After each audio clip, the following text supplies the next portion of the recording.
Hello, and welcome to an overview of content marketing, specifically as it relates to social media. So, I have compiled a bunch of slides from my own textbook here. I think this comes from about four different chapters, and I have combined it all into one video here today. Let's see how quickly we can go through this.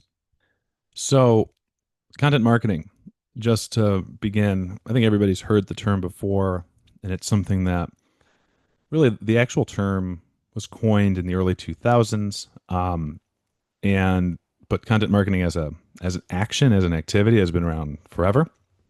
um, the original definition is somewhat difficult to understand. It's the creation and sharing of material that does not explicitly promote a brand but is intended to stimulate interest in its products or services. So I'm going to simplify it. What Content Marketing Institute defines, which is this is the place where it really started. This is the marketing and business process for creating and distributing valuable and compelling content to attract, acquire, and engage a clearly defined and understood target audience with the objective of driving profitable customer action. That might have been actually more difficult to understand. But in reality, this is how you share stuff. Um, it's really, I mean, there are lots of offline examples, and we will share one of the earliest recorded ones. But today, in the world of online, the big thing to know is hey, content marketing is how you can build a brand without just talking about its products and being salesy. Not just building a brand, but getting actual interest in it. So rather than just throw a bunch of examples out there, which I will eventually do, um, I'm going to instead talk about a basic framework here that some of you have probably seen before. Some of you maybe not. There's a lot of different funnels that marketing uses. You have the buyer's journey. There is, when I was in my MBA program, I learned about a 10-step process that potential buyers go through before making a purchase. 10 steps, which I thought was crazy.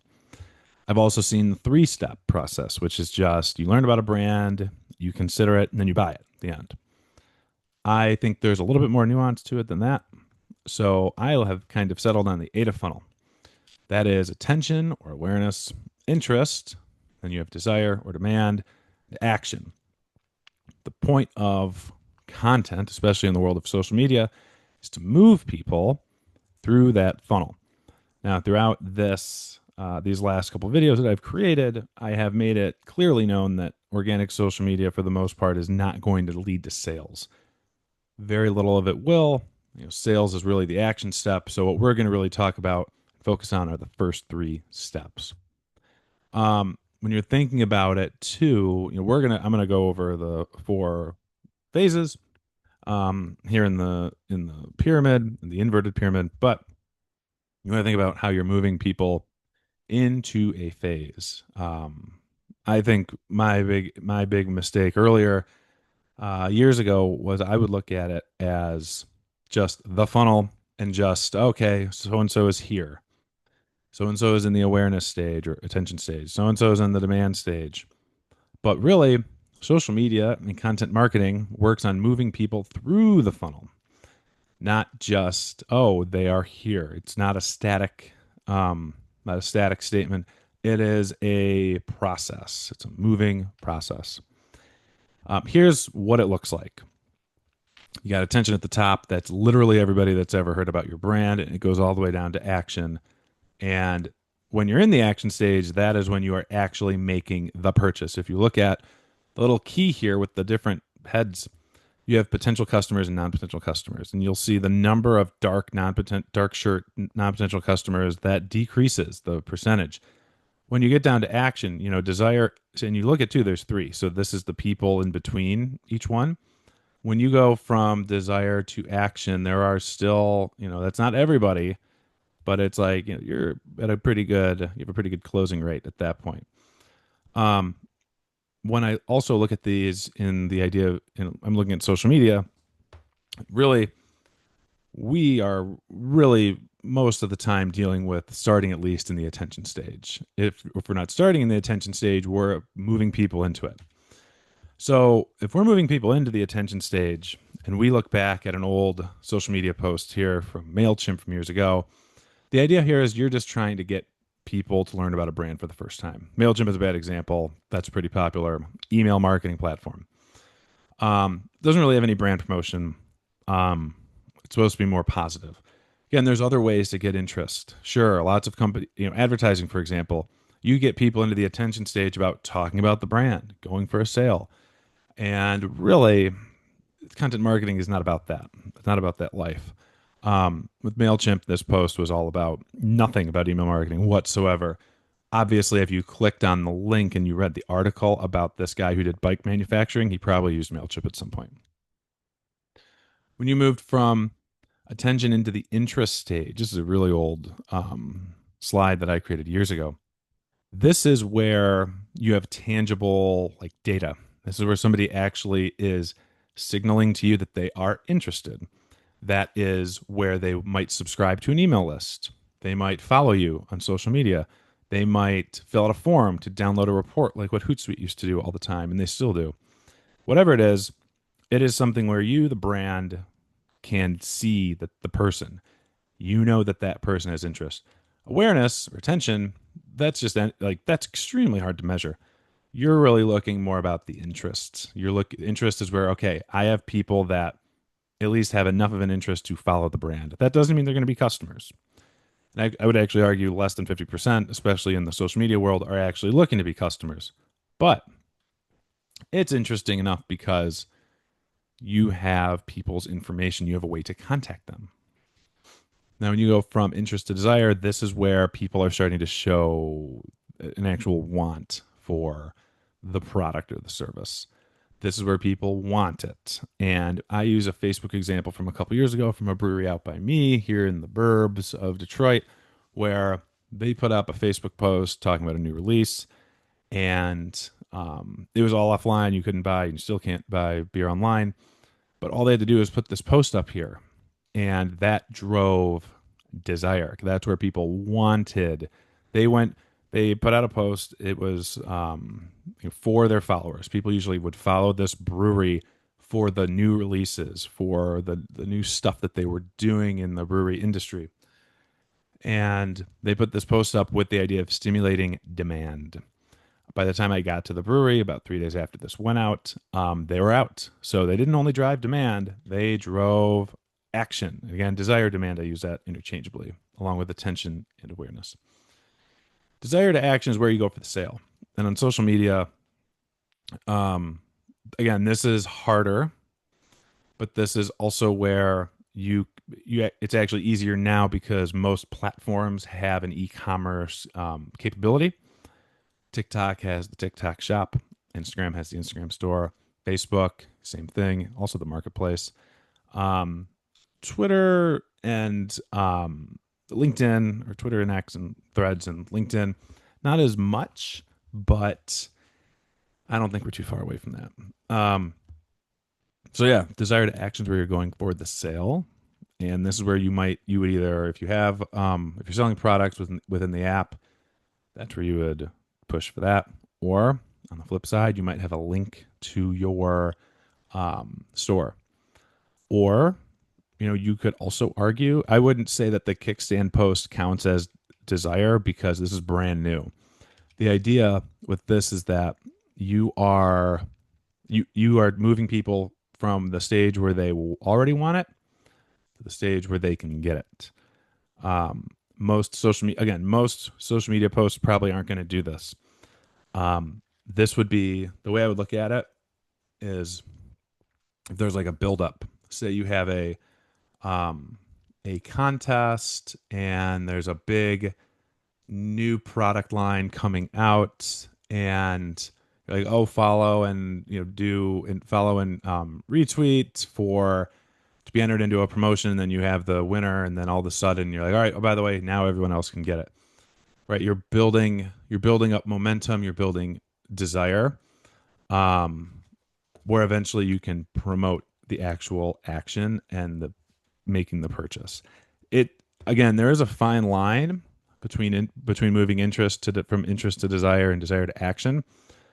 I would say 90% of social media posts are not desire to action. I would say this is probably the smallest one. There is one though that I think is more common than we think, and I don't. It's not even technically part of the AIDA funnel. There's a fifth step called loyalty. Loyalty is where you've already been a customer and it gets you to go back through the funnel. This is mostly B2C. This is mostly a lot of restaurants, a lot of maybe stores that you frequent, online retailers, airlines, perhaps, if you're not already kind of like devoted to one. And the idea is you're not necessarily just, I mean, there are, again, lots of salesy posts. And a lot of advertising tries to move people from action back through the funnel to loyalty.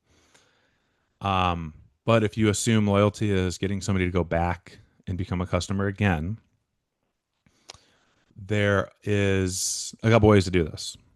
The way that I shared here, that Subway had put out a Facebook post a couple of years ago that I thought was a really interesting case study, and it worked on me. So this post is pretty basic, right? What two ingredients have to be on your foot-long sub? And it's just got lettuce, tomato, cucumber, and onion. And the photos obviously make the sandwich look way better than it is. And if you look, I included the engagement underneath. There were 951 likes at the time, 1,600 comments, and 114 shares. So this post was doing something right.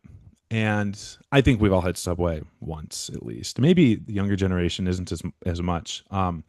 At one point, Subway rivaled McDonald's for the fast food restaurant with the most locations in the United States. That has since cooled off because McDonald's continues to grow. Subway has had to shutter a lot of their stores, variety of reasons.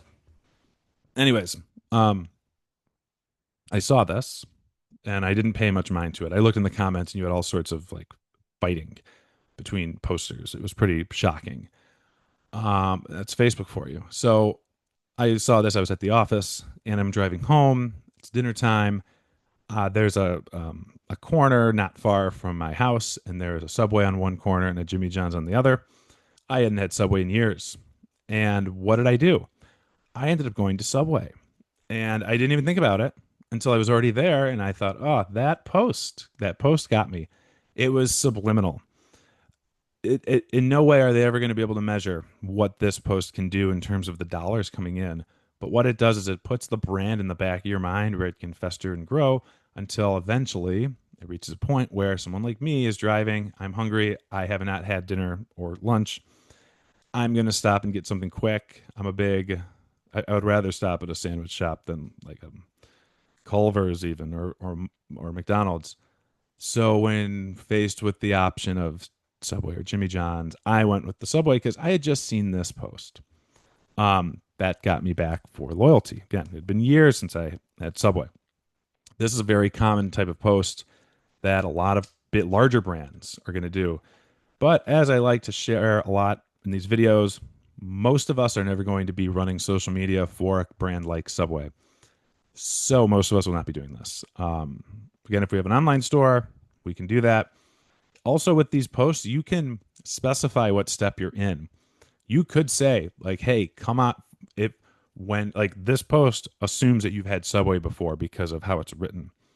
If you were to say like, if it's your first time at Subway and what are you going to have on your sub? That is not an action to loyalty, right? That is really speaking to people that have not been there before. That is more either desire to action or even interest to desire. So that's where we are there. But let's take a step back. I wanted to make sure that I got this out here today. The origins of content marketing. I meant to put this earlier, but you have all these examples on social media, but where did this all start? If you Google it today, there will be people that say, oh, there were hieroglyphics that showed content marketing. Really, I mean, fine. Something that's, I don't know, somewhat relatable and that we're all familiar with. I think at some point, we all know who Ben Franklin was for his transgressions or his inventions. But at some point, he had this Poor Richard's Almanac. I think we all heard about that. You learned about it probably in social studies. And it was a book. It had weather patterns. It had puzzles. It had all sorts of things. But the question that I never asked in high school when I'm learning about Ben Franklin is why did he do this? It wasn't, I don't think he did this just to sell books. It was probably a pretty arduous endeavor. And I did some research and I learned my hunch was correct. It was not to sell books. He used Poor Richard's Almanac to promote his printing press. Ben Franklin, as you may recall, was had really the first printing press in the 13 colonies. But at the time, it was creating something that was so unheard of and it was difficult to show that you could print a book, that he needed a book to show to his potential customers. And so he would go around the colonies. He sold 25,000 of these. But the idea was that he sold it to not just farmers, but he sold it to more of the elites, people that had the kind of money that they would be interested in something like a printing press, where they would want to print something. People that ran newspapers, publications back in the day in the colonial times, they weren't sure, like, okay, first off, even if I did know what a printing press was, how can I be sure of the quality? Well, here is Poor Richard's Almanac, which had a ton of pages of fun stuff.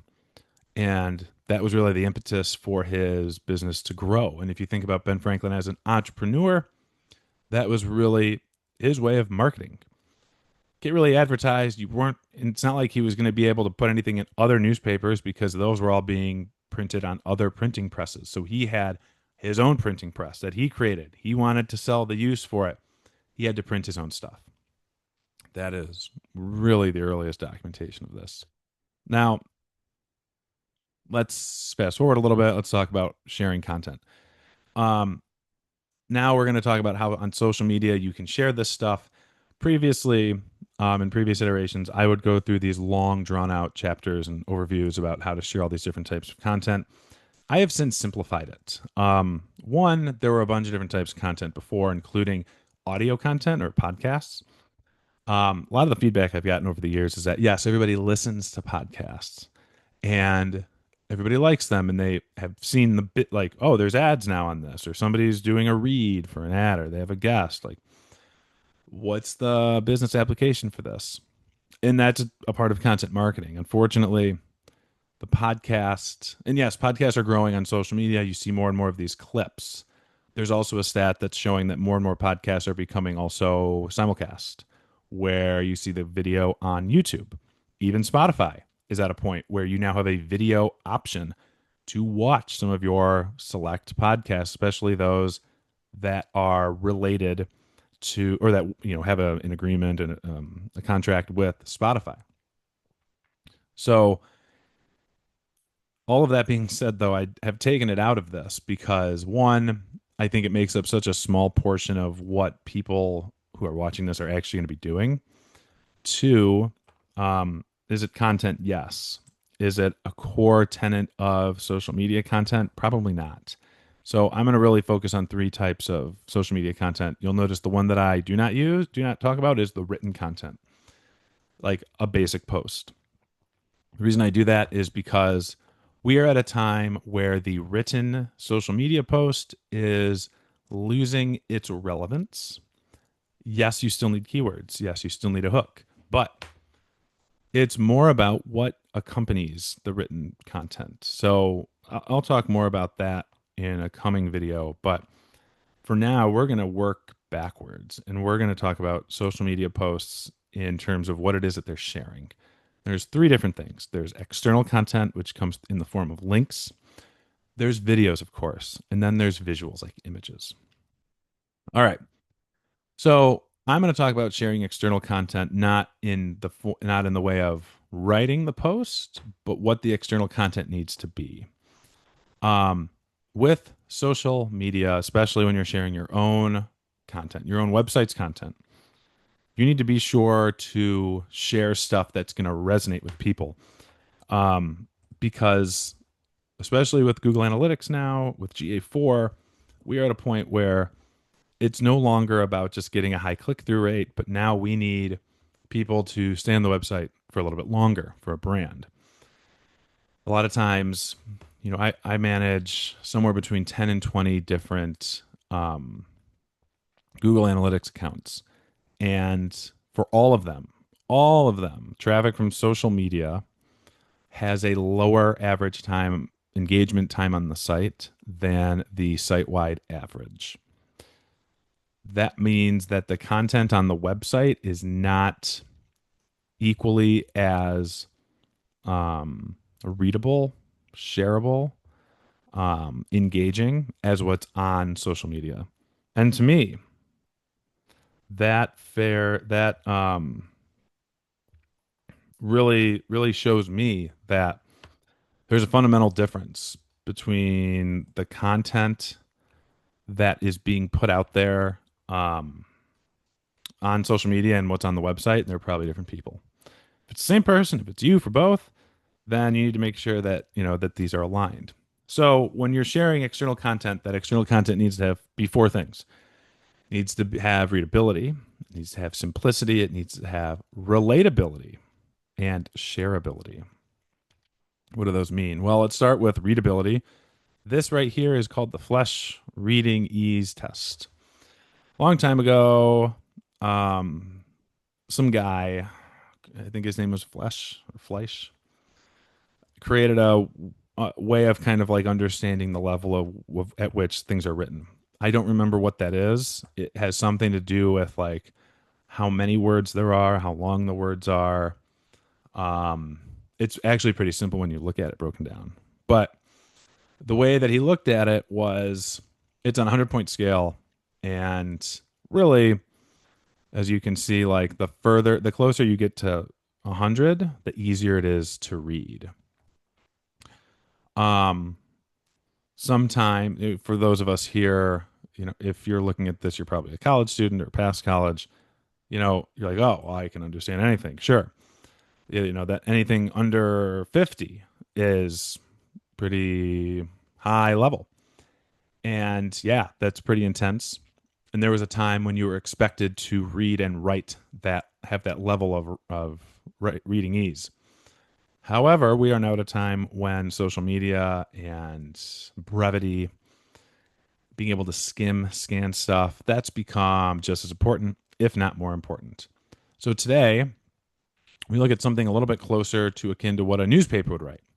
Right? A newspaper, the idea, when I was the newspaper editor for my high school paper, and the idea was, you know, in the newspaper, you got to write at well, they originally said third grade level. Now it's more, you know, probably more fifth grade.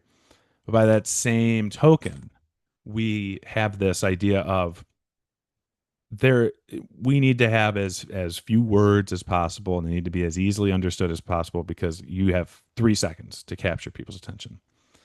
So you have a news article like this, which was about, I believe, Richard Branson. I pulled this a long time ago. Like this is like I think it was a Time news article. Right. This was considered, I believe, like or eight. This was like 11th or 12th grade reading level. It's not that hard, right? Not hard at all. This is from Time for Kids. And this was still a fifth grade reading level, even though there are second and first graders reading this. This is called Precipitation. For me, this was pretty, like, it took me a long time to find a passage like this that actually had a whatever, that had a reading ease score of more than 80, which, I mean, whatever. It tells me, one, that I think people misunderstand how this test works. But then two, I think I think there is a misunderstanding also of, you know, just how simple social media, like reading and writing has become compared to regular websites. I didn't look at any social media posts for this. I just looked at news articles. And news articles have largely remained the same in terms of like how they're written. They've largely remained the same for decades. What has changed? Social media writing. You know, Facebook 20 years ago was a type of a platform where it was like your name and you said like what you're doing. So it'd be like Nick Matar is going to school. So these Facebook posts would be so short. And then you had Twitter, still 140 characters or less. And so just the nature of these platforms were causing us to write simpler, shorter. And now we are at a point where in order for something to be readable, We need sentences that are 20 words or less. We need paragraphs that are 4 sentences or fewer, and we need very minimal passive voice. Um, I won't go deep into the passive voice discussion today. Just remember it's you want passive voice is when something is an action is done onto a thing.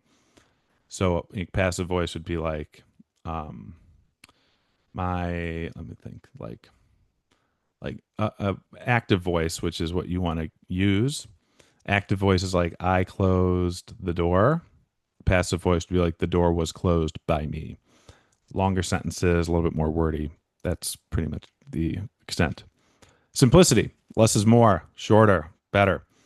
Don't have a long lead in. You hear about these hooks on social media. You got like 3 seconds. Again, get to the point immediately, especially for headlines.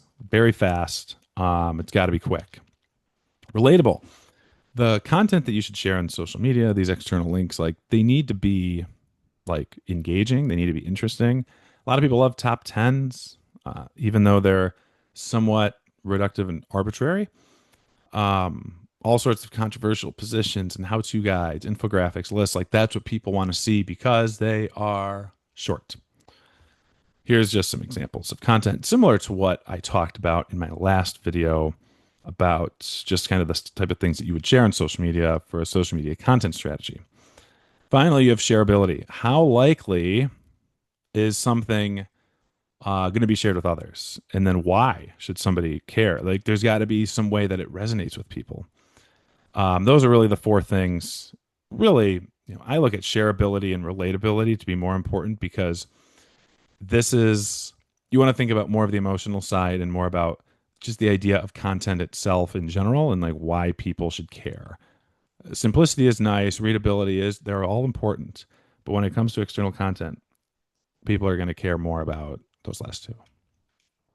All right, finally, for I just wanted to include this in here. There's a couple things about just the general design, user experience. You need some consistent branding, different media headlines. Use white space. Well, this is just kind of a side note. One last thing, though, with the external links that I wanted to make sure to mention is every time that you share something on social media, there will be a link preview. This is a LinkedIn post I just grabbed. I blacked out the person's post, the name, because it's not somebody who I really know. Here's the text, and then there's, he put a link in here. The link turns into a preview, which on LinkedIn has been minimized to only be this. Do you want this? Maybe, but you need to make sure that this is automatically generated, both the image and the text. And then also, not only are they automatically generated, but you can't do anything with it unless you can remove it. And what I usually do, I just remove it and I put an image in there instead. If they're going to click on the link, they're going to click on the link.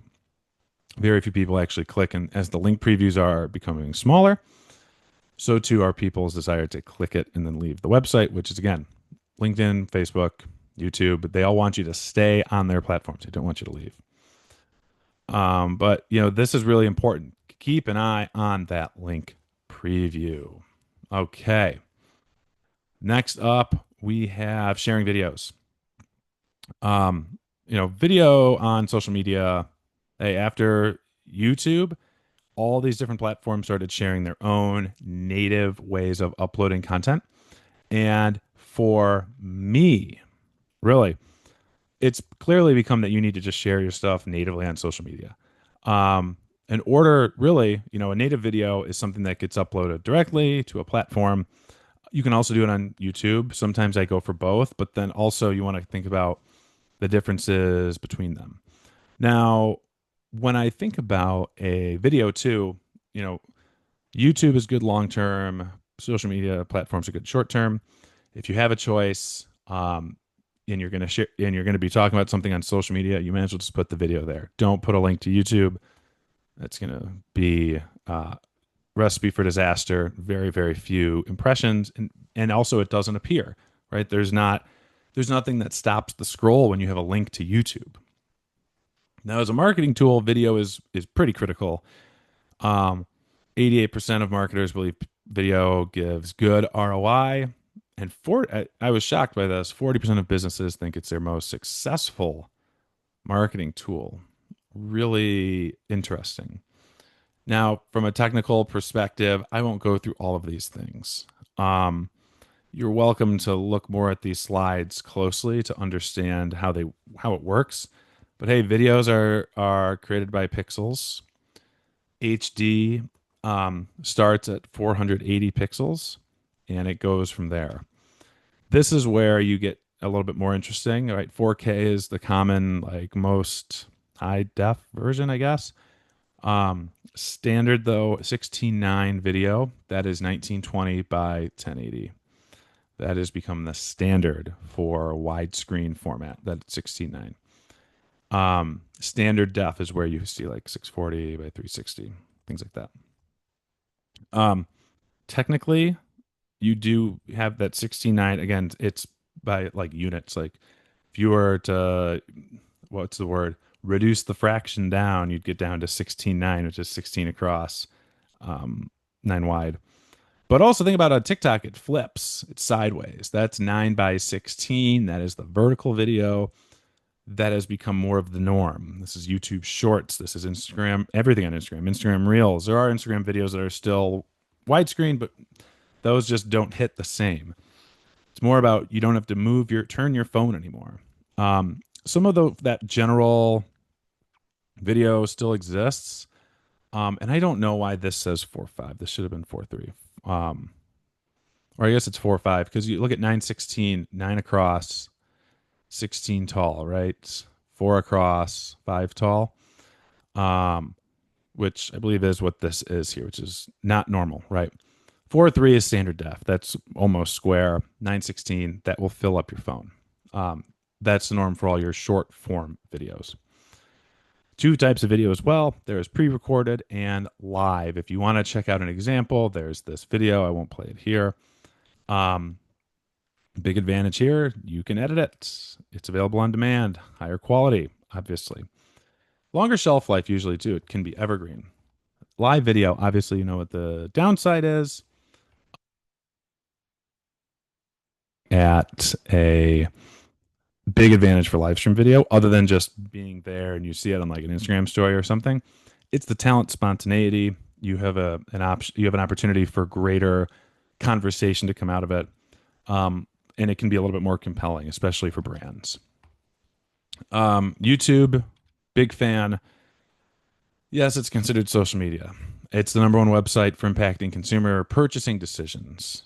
83% of consumers prefer it over other video sites. And it's the number two search engine and number two social network after because of comments and subscribing, things like that. Um, Now, when you're talking about social media hosting videos, you have posts like LinkedIn posts, live video, which we've talked about a little bit. We all know how live video works. You have stories. That's the stuff that disappears after 24 hours, primarily LinkedIn and now Facebook, a little bit on TikTok. Those are starting to pick up a little bit. Then you have Reels, or really anything that's 9 by 16 that includes TikTok videos. And now YouTube Shorts. Those are all the four main ways to post video on social media. Now, when you think about when to do it, this is a nice explainer video. You can also check out yourself. You have how-to videos. There's interviews behind the scenes. I don't like to give a ton of different ways because really the creativity comes from within. When to use video. It's really anytime that there's something visual that you can showcase that can't be described with a single photo. Think about an experience. How do you share that experience? If you want to get to know a new hire more than just with a photo and a paragraph introducing them, maybe a quick Q&A, you can make things come alive with video that you cannot do any other way. Finally, we have visual content.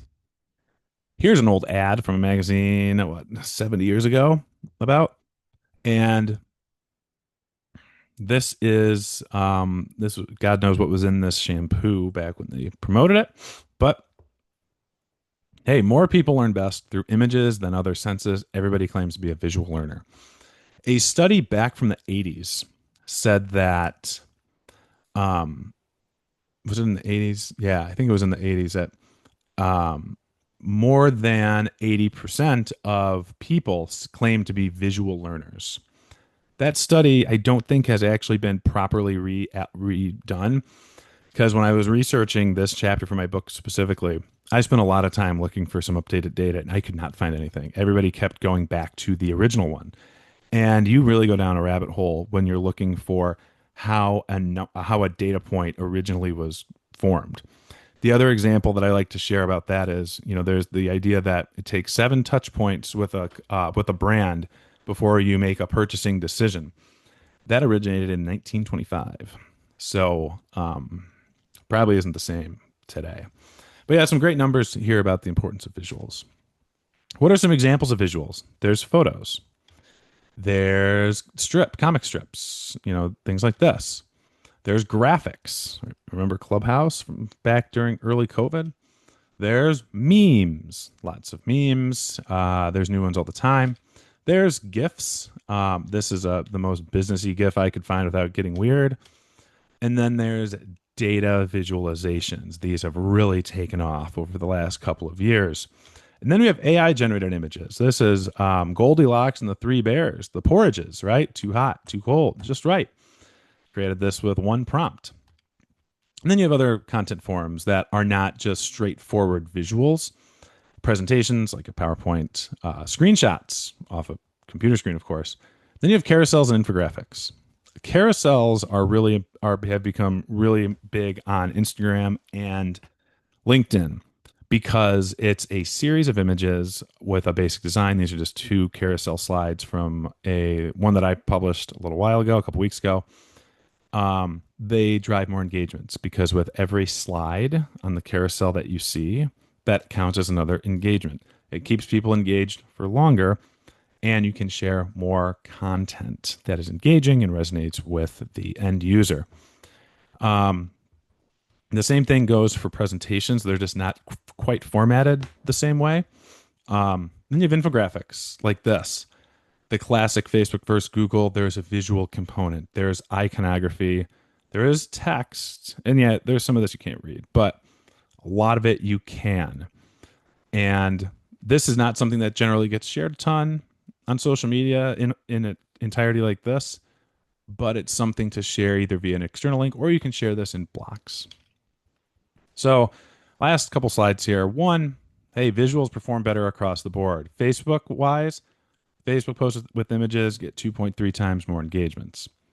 On microblogging sites, Twitter/X and Threads, when they have images, they generate 150% more reposts.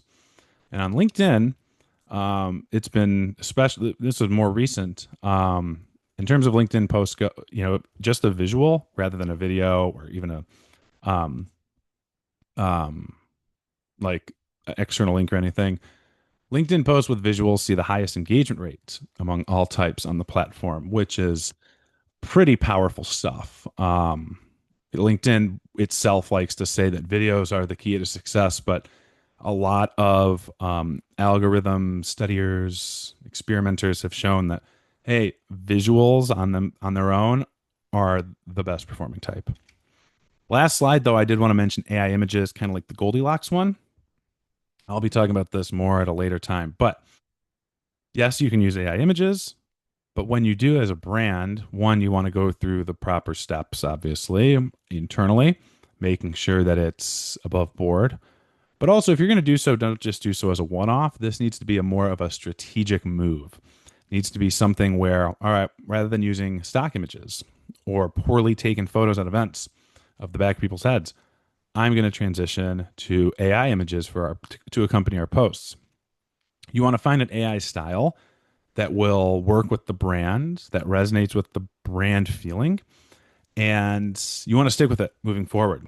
I've tried a lot of different ones, and I do have an assignment about this, but you just want to figure out a style of AI generated image that you can come back to and utilize and publish with your posts time and time again, because that is how you can develop more of an AI image awareness, more of an AI brand awareness, which a lot of companies have not done yet. Very few have done this. And I think we are on the precipice of a time where you're going to be scrolling through social media and you're going to see a ton of AI generated images, but your brain will start mentally associating certain styles with certain brands or certain industries.